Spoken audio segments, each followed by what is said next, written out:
Belum genap setahun memimpin negeri ini, Presiden Joko Widodo dinilai belum memberikan perubahan yang signifikan.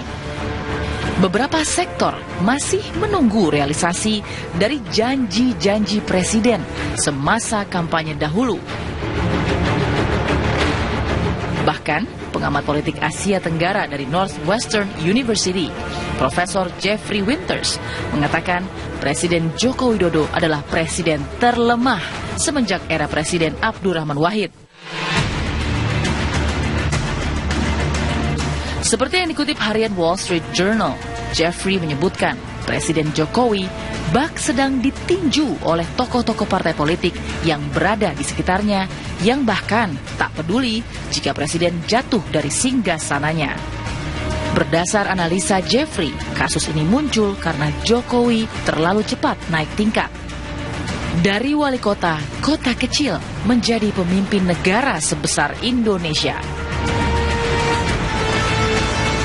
Bukan cuma dianggap sebagai pemimpin terlemah, sejumlah lembaga swadaya masyarakat juga menilai kebebasan bersuara dan berpendapat mendadak mengalami kemunduran di era ini.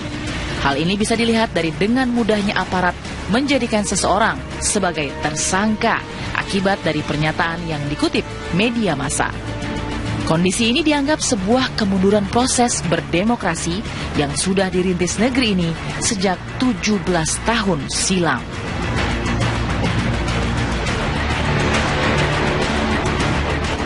Ya, baik, itu tadi analis politik dari Northwestern University Profesor Jeffrey Winters yang menyebut Presiden Joko Widodo adalah pemimpin terlemah Indonesia semenjak era Presiden Abdurrahman Wahid. Ya, Jeffrey menambahkan Presiden Jokowi terjebak oleh figur-figur politik yang lebih kuat yang bahkan tidak peduli jika sang presiden jatuh. Kami akan membahasnya petang hari ini. Sudah hadir bersama kita Ketua DPP PDIP Andreas Parera. Selamat sore Bang Andreas. Selamat sore. Dan juga ada pengamat politik Mbak Siti Zuhro. Mbak Wiwi, selamat sore. Selamat sore Mbak. Ya, saya langsung ke Bang Andreas dulu nih. Benar nggak nih Bang? Pengamat dari Northwestern University mengatakan nih Jokowi ini presiden terlemah dan posisinya sekarang dikelilingi oleh figur-figur politik yang lebih kuat dari Jokowi sendiri. Ya, saya tadi siang saya coba search beberapa artikel berita yang menulis tentang pendapat dari Prof. Jeffrey Winters ini gitu. Yang saya lihat di sini tanggal 23 Juli 2015 itu di Asian Wall Street Journal. Jadi di sini memang ada beberapa argumentasi Prof. Jeffrey Winters yang menurut saya tidak based on empirik gitu. Tidak berdasarkan fakta empirisnya gitu. Tapi ini lebih pada asumsi dia. Asumsi dia ini sebagai seorang ilmuwan saya kira ya Mbak Wiwi tahu benar gitu. Kalau kita ilmuwan kita bicara harus berdasarkan fakta empiris untuk kemudian membangun argumentasi gitu. Nah, tetapi Prof. Jeffrey Winters di sini dia membangun asumsi berdasarkan common sense dia gitu. Nah, saya lihat misalnya pertama dia katakan bahwa poin pertama bahwa pemerintahan Jokowi tidak mempunyai dukungan yang cukup kuat. Iya. Survei Kompas hari ini justru berbalik dengan situasi itu gitu. Jadi ada peningkatan dukungan gitu. Nah, Presiden Jokowi pun ya menang ya dengan jumlah dukungan yang legitimate gitu.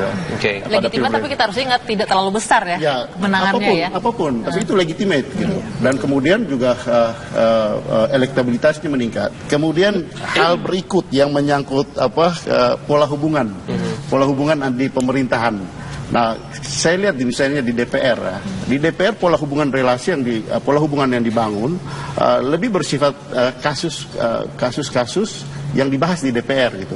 Sehingga meskipun ada koalisi Indonesia Hebat, ada koalisi Merah Putih, tetapi teman-teman di DPR ini juga sangat mereka juga rasional melihat persoalan gitu. Jadi tidak segera oposisi kemudian menolak semua apa yang dari pemerintah. Jadi sebenarnya pemerintah didukung sejauh kemudian benar-benar menampilkan platform politik, program politik yang bisa diterima oleh DPR. Kemudian juga misalnya soal tadi elit-elit politik. Di sini memang dibilang bahwa pengaruh Ibu Mega sangat dominan. Justru banyak yang melihat terbalik itu, bahwa kalau hubungan Pak Jokowi dengan Ibu Mega lebih bagus, lebih solid, lebih dekat, itu justru membangun suatu pemerintahan yang kuat buat Pak Jokowi. Begitupun juga kalau kita lihat di sini, pola relasi yang dibangun oleh Pak Jokowi sebagai presiden dengan pimpinan-pimpinan partai yang lain justru memperkuat posisi Pak Jokowi sebagai presiden. Baik, Anda justru terbalik gitu ya, terbalik ya. Justru terbalik. Kemudian bagaimana menurut Mbak Siti Zuhro, kalau boleh melihat ke dalam perspektif seorang Jeffrey Winters gitu, pasti ada indikator-indikator gitu yang memperkuat begitu argumennya. Apa saja sih sebenarnya yang menguatkan indikator bahwa Jokowi itu lemah? Kalau ada. Iya, ini menarik ya. Jadi seorang ilmuwan asing gitu ya melihat bagaimana pasca pemilu 2014 khususnya sosok Pak Jokowi.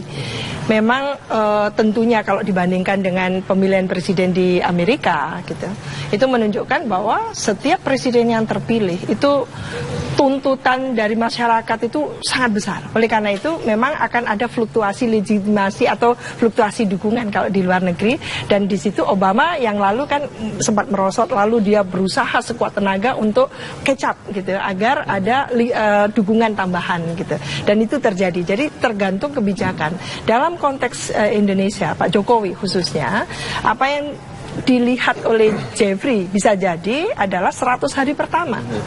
Memang kalau 100 hari pertama itu yang bedanya ya. Jadi kalau ilmuwan asing itu memang lebih straightforward, lebih lugas untuk menilai pemimpinnya, apalagi kalau pemimpinnya kurang, tidak sesuai dengan apa yang dijanjikan. Oleh karena itu ini yang mungkin dilihat atau dikaji atau dipertimbangkan oleh Jeffrey 100 hari pertama. Kalau kita lihat dia memunculkan beberapa fakta ya. Tadi kalau Bang Andreas bilang ini kan asumsi saja, berangkat dari asumsi Prof. Winters ini. Dia menyebutkan Jokowi dan Megawati ini punya hubungan yang sangat complicated gitu loh. Apakah mungkin berangkat dari sini dia juga mengatakan, dan yang kedua dukungan di parlemen juga tidak terlalu kuat. PDIP kita tahu nih sudah 10 tahun jadi oposisi begitu. Justru itu yang saya katakan itu asumsi dia gitu. Kenyataannya kan tidak seperti itu gitu. Anda melihatnya gimana? Kalau melihat sekarang ya, kalau Anda kan dalam melihatnya hubungan Jokowi dengan Megawati gimana?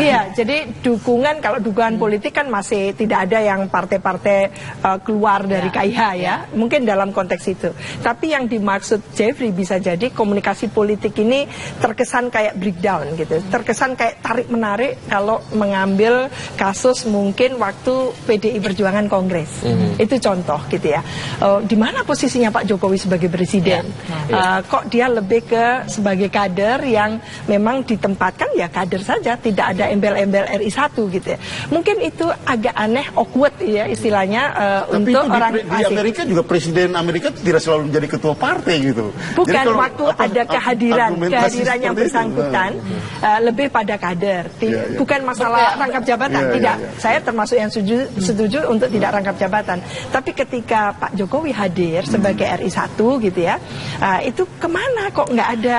Mungkin ada ini Bang, ketika kalau kita lihat di Partai Demokrat ya, dia datang disambut sebagai presiden gitu, tapi di partainya sendiri. Tapi ya saya kira persoalan itu sebenarnya sudah cukup lama dibahas. Di sini saya lihat ada argumentasi lain yang dia bangun di sini. Misalnya soal platform politik ekonomi yang terlalu nasionalis.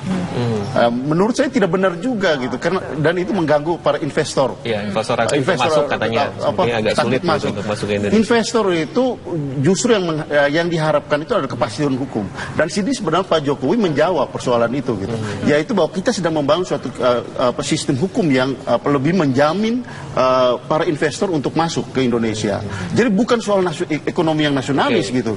Nah, kemudian juga soal pengalaman Pak Jokowi gitu, yang dari memimpin di Kota Solo, kemudian DKI, nah dan dia bukan elit nasional, gitu. Katanya terlalu cepat ini dari wali kota untuk jadi pemimpin nasional, belum cukup matang begitu. Sehingga diragukan kemampuan beliau di dalam membangun relasi dengan elit-elit nasional. Justru terbalik.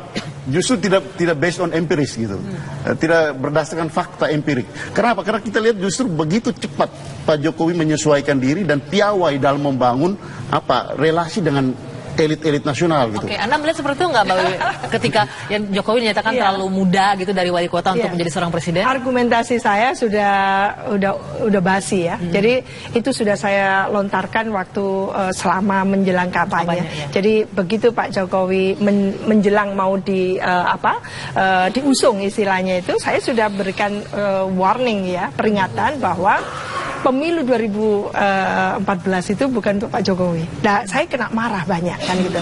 Artinya saya menghayati betul bahwa ada sejarah untuk Indonesia di mana pemimpin itu tidak bisa lompat-lompat. Jadi Bung Karno, mengapa beliau bisa menjadi presiden? Itu kan perjuangan yang luar biasa untuk memerdekakan Indonesia. Ketika dia menjadi presiden, dia matang betul. Dia punya konsep. Dia bisa berargumen tidak hanya nationally, locally, nationally, tapi internationally. Nah, itu yang kita harapkan. Ada nggak nih Pak Jokowi itu sekarang? Tidak. Itu yang waktu itu saya 2014, ini yang mengganggu saya. Kenapa saya mengatakan warning, Pak Jokowi mungkin untuk pemilu 2019. Kalau kita mengesampingkan dulu deh statementnya Jeffrey Winters gitu ya. Kalau kita melihat sudah sejauh ini Pak Jokowi berjalan memimpin negara begitu, kira-kira parameter apa saja atau indikator apa saja yang kira-kira masih dirasa menjadi suatu pekerjaan rumah yang krusial yang harus segera dibenahi yang sampai sekarang belum terrealisasi mungkin. Betul. Pak Jokowi itu unggul karena mengusung nawacita. Ada Trisakti yang di situ mungkin presiden sebelumnya tidak mengusung seperti itu. Jadi ada semacam apa ya, nuansa ideologi, nuansa nasionalisme yang cukup kental. Tapi ini Melayu gitu, menurut saya tidak berkembang gitu. Lah, Pak Jokowi menamakan kabinet kerja, kehilangan sudah nuansa nawacitanya. Apa sih yang itu bayangan saya kalau kabinetnya disebut kabinet nawacita, itu gregetnya dapat gitu ya menurut saya. Ini kabinet nawacita, bagian tak terpisahkan dari Trisakti gitu kan. Di situ ada 3, ketahanan politik gitu kan, ada ekonomi, budaya kita. Nah, itu nggak dimunculkan kembali, revolusi mental disebut lagi. Apa Mbak Wiwi yang menyebabkan akhirnya Pak Jokowi tidak bisa merealisasikan semua program-program yang sudah ada, kemudian faktanya tidak? Apa yang menyebabkan hal itu? Iya, jadi ini yang selalu saya sampaikan bahwa partai atau PDI Perjuangan ini tidak boleh separuh-separuh. Dia harus utuh dalam mengawal Pak Jokowi. Jadi kalau dukungan itu kuat, Pak Jokowi semakin percaya diri. Kan sekarang gitu. Anda melihat setengah-setengah nggak dukungan belum. Mungkin setelah ini ya reshuffle kabinet nanti utuh gitu ya. Kenapa Jadi, Bang? Tunggu-tunggu menarik nih. Kenapa Bang setengah-setengah? Bergeser topiknya. Tapi saya setuju. Bergeser topiknya, tapi saya setuju dengan Mbak Wiwi. Nggak juga, artinya gini. Dari awal PDI Perjuangan konsisten dan komitmen dengan dukungan terhadap Pak Jokowi sebagai presiden dan Pak JK wakil presiden. Nah, tentu dukungan ini akan jauh lebih solid seperti apa yang tadi Mbak Wiwi katakan. Kalau ada perubahan, terutama ya, maksudnya gini. Tadi Mbak Wiwi katakan bahwa nawacita ini tidak muncul gitu. Nah, paling tidak spirit itu harus muncul gitu. Spirit dari nawacita, semangat dari nawacita. Melihat kenapa nggak munculnya nawacita itu? Justru ini itu kan lebih pada level pelaksana gitu, lebih pada level pelaksana. Di sini tentu yang menyangkut pembantu presiden, pembantu presiden. Sehingga ya kalau nawacita itu bisa benar-benar harus diganti dulu gitu. Nah, itu pasti akan jauh lebih baik seperti apa yang tadi Mbak Wiwi katakan. Mbak Wiwi, ini kalau mengatakan kita juga tidak bisa menutup masukan dari opini masyarakat juga begitu, yang mengatakan mungkin di satu sisi Pak Jokowi mungkin bagus, tapi tidak didukung oleh kinerja dari menteri-menteri begitu ya. Beberapa sektor kan kita lihat bahwa sekarang ekonomi global melemah begitu ya, pertanian dan lain sebagainya. Apa yang menurut Anda? Jadi supaya ekonomi ini paling tidak mendapatkan respon ya, supaya politik kita tidak gonjang-ganjing, terus ada kesatu paduan, keutuhan dari PDI Perjuangan dan leading party sebagai leading party dan KIH dalam hal ini untuk mengawal mendukung Pak Jokowi. Menurut saya PDI Perjuangan harus siap menjadi partai pemerintah. Kalau itu yang terjadi, menurut saya positif, bahwa akan bisa mencairkan argumen-argumen yang selama ini mengkristal. Ini tidak bisa jalan Pak Jokowi gitu. Nah, ini PDI Perjuangan memang mengganggu kan gitu. Lah itu harus ada solusinya menurut saya. PDI Perjuangan memang mengganggu. Seolah-olah seperti itu kan. Nah, ini yang harus dibuktikan kepada publik bahwa PDI Perjuangan sama sekali tidak menginterupsi Pak Jokowi, malahan mendukung penuh Pak Jokowi dengan memberikan pengawalan, pendampingan yang cukup supaya nawacitanya betul-betul membuktikan itu. Bang Andreas, ini agak lucu nih, partai pendukung justru menjadi partai pengganggu presiden yang diusungnya. Gimana itu Bang? Maksud Mbak Wiwi tadi, kalau komposisi di kabinet itu ya pas dengan orang yang tepat, ya tentu dari PDI Perjuangan dalam hal ini pasti akan lebih memperkuat komposisi kabinet. Artinya sekarang tidak pas. Nah, mungkin belum maksimal. Jadi berarti partai menyadari juga ya bahwa komposisi ini dalam struktur ini, oh ternyata masih ada yang harus bongkar pasang gitu. Posisi-posisi penting itu terutama jangan sampai menjadi faktor pengganggu ya kita dengar beberapa waktu yang lalu ada menteri sendiri yang tidak meragukan kemampuan Pak Jokowi dari rekaman yang sempat muncul ketika Pak Cahyo menyampaikan itu. Nah, itu kan menunjukkan bahwa ada yang bermain dengan agendanya sendiri atau ada yang meragukan gitu nawacita itu. Gitu. Ini kan partai yang menilai menterinya nggak pas kayaknya, tapi yang menjalani kan presidennya. Kalau presidennya merasa baik-baik aja gimana? Kalau menilai saya kira rakyat Indonesia mempunyai hak untuk menilai, apalagi partai politik gitu kan. Kita memberikan dukungan, kita memberikan support penuh.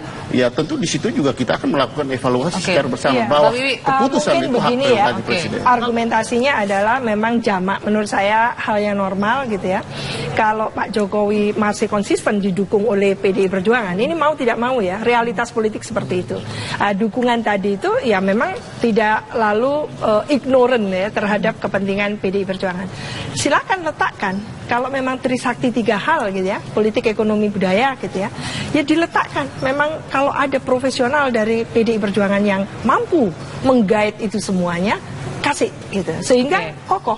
Siapa lagi yang mau dimarahi nanti, disalahkan gitu ya. Jadi PDI Perjuangan ikut bertanggung jawab terhadap jalannya nawacita. Lah ini yang membuat menurut saya leadership Pak Jokowi tidak muncul. Baik, itu kan bagaimana menggait gitu ya semua menterinya kalau dia sendiri tidak yakin didukung nggak ini gitu. Karena bagaimanapun juga dengan sistem multipartai banyak di Indonesia, mau tidak bisa menutup mata kita harus ada dukungan real. Bagi-bagi begitu ya, saling kompromi begitu. Oke, kalau kita balik lagi nih soal Profesor Jeffrey Winters ini.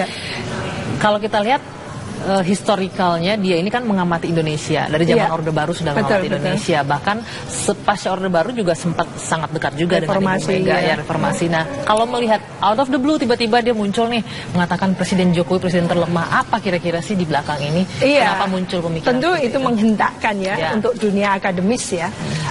Kita tidak langsung menelan begitu saja, tapi bagaimanapun juga menjadi pekerjaan rumah Pak Jokowi untuk membenahi domestik kita sebelum nantinya Kementerian Luar Negeri itu juga membawa gitu ya, apapun yang terjadi dengan domestic affairs itu menjadi kebijakan luar negeri. Nah, ini saya tanya sebenarnya begini, seberapa tajam sebenarnya siapa sih seorang Jeffrey Winters ini dengan analisanya yang ujuk-ujuk mungkin datang begitu mengatakan Presiden Jokowi adalah presiden terlemah begitu. Seberapa tajam sebenarnya, seberapa kredibilitas dari Jeffrey Winters ini itu?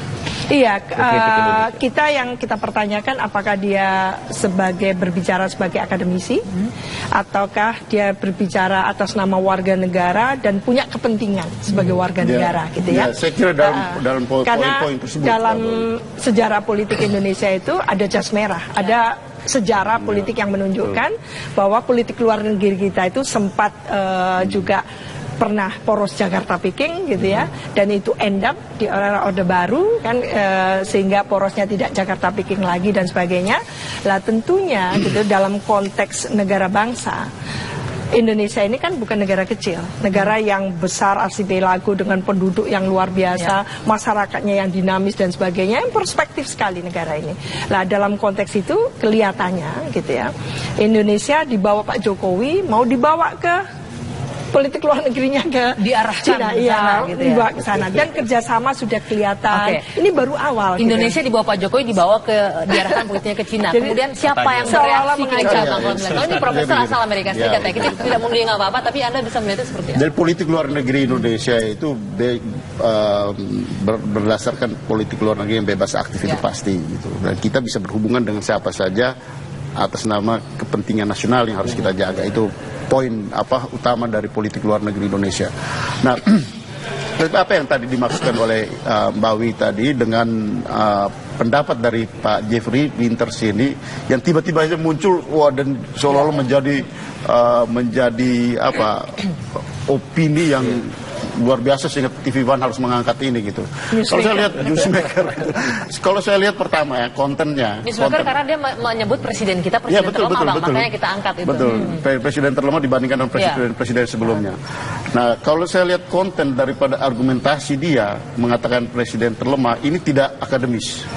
Yang pasti tidak akademis. Ini lebih berdasarkan pada asumsi yang sifatnya kualitatif yang tidak bisa kita kalau kapasitas dia sebagai profesor gitu ya, harusnya ada bukti empirik. Ya, ada lebih penjelasan dan lebih sehingga saya lebih melihat bahwa dia ingin mengangkat ini sebagai suatu isu politik gitu. Kemana arah politiknya kalau memang mau mengangkat? Ya mungkin yang berkaitan dengan apa yang tadi Mbak Wi katakan tadi gitu. Saya ingat dulu pada zaman Orde Baru, Jeffrey Winters ini juga kalau tidak salah berkantor di salah satu departemen di Indonesia, departemen penting di Indonesia ini, dan menjadi salah satu think tank dari departemen tersebut gitu, dan kemudian juga mempunyai relasi dengan beberapa orang penting di Indonesia, dan di dalam beberapa hal dia membuat opini-opini gitu, opini-opini yang mengejutkan sampai ketika itu sampai dengan akhir daripada masa reformasi. Oke, jadi menurut Anda ini dia muncul kembali untuk membangun opini begitu saat saya ini? Saya kira dia lebih dalam pendapat ini lebih bersifat politis daripada akademis gitu. Di dalam menyampaikan. Kenapa? Karena basis argumentasinya tidak akademis gitu. Ada basis sebagai seorang profesor, ya Mbak Wi seorang akademisi, saya juga background saya akademisi juga. Jadi kalau kita lihat pendapat seperti ini sebagai seorang profesor bukan pendapat yang punya nilai akademis. Kalau kita lihat dia ini kan seorang profesor asal Amerika Serikat. Tadi Anda mengatakan Jokowi di bawah pemerintahan sekarang membawa Indonesia poros kebijakan luar negeri kita ke Cina gitu. Apa Amerika mungkin agak sedikit terganggu begitu dengan merasa terancam. Ya. Jadi bisa jadi seperti itu karena bagaimanapun juga Amerika kan sing ada lawan, dia sendirian sebagai adidaya kan gitu, dan dia menjadi polisi internasional, jadi semua negara dilihat gitu, termasuk Indonesia dalam pengamatannya gitu. Tentu pengalihan konsentrasi Indonesia dari ke Amerika terus ke Cina itu akan mengganggu kan gitu.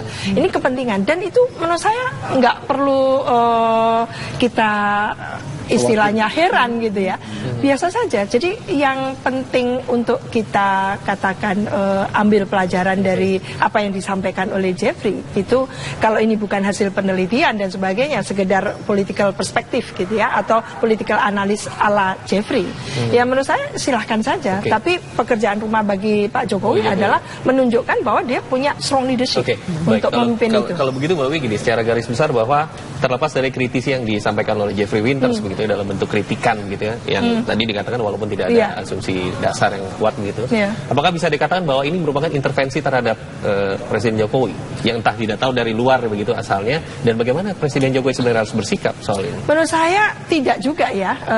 Saya waktu menulis tentang Thailand, demokratisasi di Thailand seperti apa tahun 92, itu saya mengkritisi bagaimana kudeta yang sering kali terjadi di Thailand gitu ya. Bagaimana membangun kalau kudetanya bisa terjadi kepala negara itu atau Perdana Menteri dipilih 2 kali dalam 1 tahun. Jadi sering kali kudeta. Itu saya juga mengatakan, meskipun tidak harus datang ke Thailand terus ngata-ngatain gitu ya, tapi saya mengkritisi melalui tulisan saya ke media, jurnal dan sebagainya. Menurut saya jamak saja. Jadi tidak perlu di-exaggerate ya. Yang perlu respon oleh Pak Jokowi adalah kerja-kerja eksekutor gitu ya. Pak Jokowi ini kan eksekutif. Jadi eksekutor dalam arti bagaimana dia mampu menunjukkan bahwa dia adalah bukan presiden yang lemah. Berarti dia memang decisive kan gitu ya, tidak lelet gitu ya, tidak sekedar politik pencitraan. Itu semua dibuktikan bahwa dia bisa menjaga komunikasi dengan kekuatan-kekuatan politik sekarang belum terjadi begitu, belum sesif dia sebagai kalau menurut pemimpin, saya 100 hari pertama terjadi di mana penegakan hukum kita lemah jadinya, karena ada konflik di antara institusi penegak hukum yang ini betul-betul beyond di luar batas prediksi kita terjadi antara KPK yang sampai 3 bulanan itu. Lah ini yang sebetulnya mendelegitimasi Pak Jokowi. Sementara meskipun tidak banyak tapi mulai declining gitu ya, menurun kan gitu. Dukungan kepada masyarakat, dukungan kepada Pak Jokowi. Bang Andreas sedikit Bang terakhir. Ya, saya kira secara ya dari pendapat kita mengambil positifnya saja. Artinya gini, kita lihat ini sebagai motivasi untuk Pak Jokowi membangun satu pemerintahan yang lebih solid dan bekerja lebih serius. Untuk bahwa pemerintahan itu lemah itu tidak berarti tidak mungkin kalau penampilan Pak Jokowi yang ya lebih kelihatan tidak garang gagah gitu, tapi dalam mengambil keputusan dalam banyak hal saya lihat Pak Jokowi sangat tegas gitu. Nah, oleh karena itu saya kira ini lebih sebagai pendapat yang ya bisa dikemukakan oleh siapa saja. Dan ini sebagai motivasi untuk pemerintahan ini bekerja lebih serius dan lebih berdasarkan nawacita dan trisakti. Jadi kritikan yang membangun gitu. Kritik membangun. Baik, terima kasih Bang Andreas atas waktunya Pak Wi. Terima kasih. Terima kasih. Kami masih akan lanjutkan pemirsa informasi di Kabar Petang, di antaranya warga